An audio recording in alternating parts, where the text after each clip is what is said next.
El reflejo del perro. Existió una vez, un pobre perrito callejero de alma muy noble.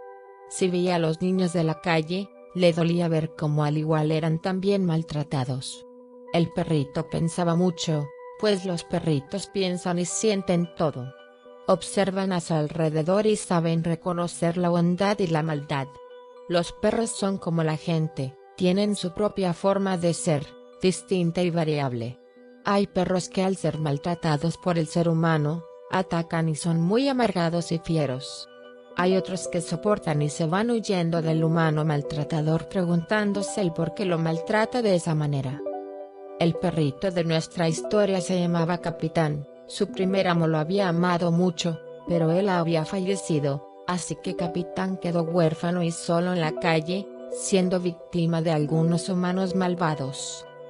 Los niños de la calle, no eran malos con él, pues se identificaban en cierta forma con su padecer. El perrito se acercaba a ellos y estos le brindaban del poco alimento que tenían, y también lo abrazaban. Capitán recibía su cariño, y gracias a eso, pudo sobrevivir, y los niños también se sentían aliviados con el cariño del perrito. Cierta noche, acertó pasar una estrella fugaz justo cuando Capitán se había acomodado en una orilla de una vereda.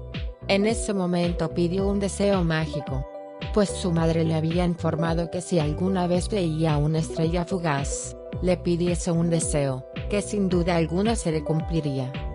El perrito callejero deseó ser un ser humano joven con mucho dinero y casas para poder ayudar a los niños de la calle que él conocía y también poder contribuir en instituciones de beneficencia para ayudar a los más necesitados. El perrito se durmió con mucha fe, pues tenía la seguridad que se le cumpliría su deseo.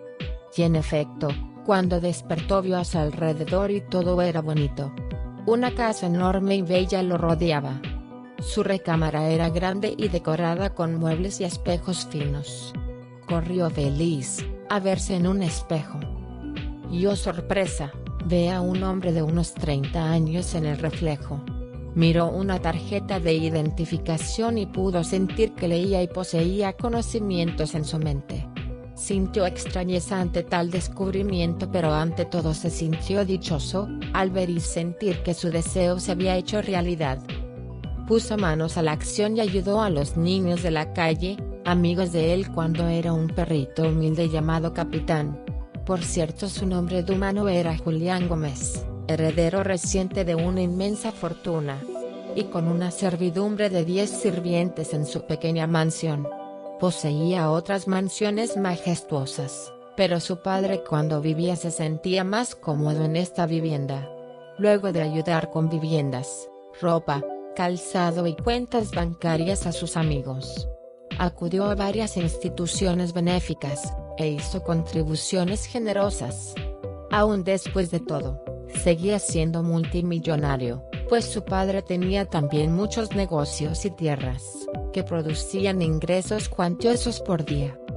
Luego de cumplir todos sus sueños, tuvo miedo de volver a ser nuevamente el perrito de la calle.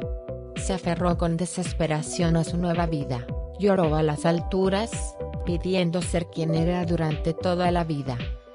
Y afortunadamente así fue. Julián falleció a una avanzada edad, luego de ser muy feliz, pues se enamoró y casó, y tuvo 5 hijos, los cuales eran tan generosos como él, con excepción del hijo menor llamado Ernesto, el cual era cruel con los perritos y con los niños pobres. Julián lo aconsejaba en vida, pero nunca cambió. Y luego su madre también le hablaba de lo importante que era ser bueno con los animales, pero no cambiaba. Y una noche cuando Ernesto se acostó a dormir todo se le confundió en su mente y al despertar, se sintió extraño. Y quiso llamar a su madre, pero de su boca, salió un aullido.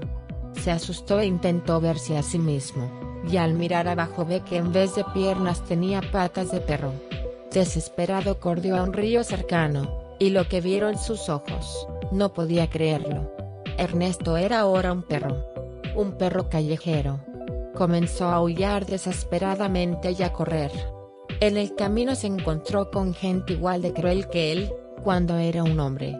Esta gente lo apedreó y se burló de él. Ernesto siguió corriendo hasta llegar a una iglesia. Con disimulo entró a ella y oró mucho a Dios, pidiendo perdón a Jesús. Y prometiendo cambiar su forma de ser con los animalitos. Su arrepentimiento fue tan sincero que en esos momentos despierta en su cama. Había soñado algo que seguramente se hubiera cumplido si él no cambiaba. Y cambió favorablemente. Desde esos momentos fue tan bueno y generoso como su padre y hermanos. Su madre estaba muy feliz. Y el resto de su vida fue bueno con los animalitos, siendo recompensado por las alturas, con alegrías y felicidad durante su vida. Fin.